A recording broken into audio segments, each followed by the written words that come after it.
สวัสดีค่ะ Lesson 14 Kind and Happy. In Thai, kind and happy, they are just different order of the words. ใจดี ใจดี ใจดี means kind.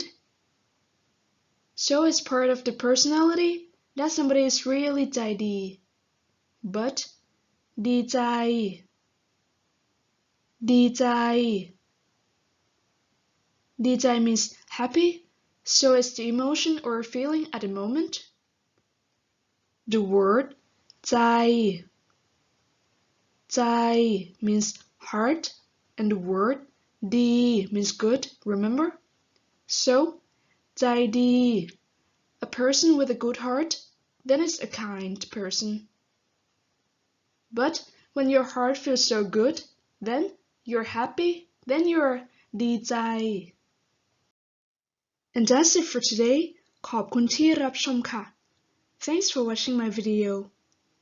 ดีใจไหมคะ that you get to learn Thai with me? If you are, please click like and subscribe for more videos. I hope to see you again on my next lesson. Have a nice day. Bye!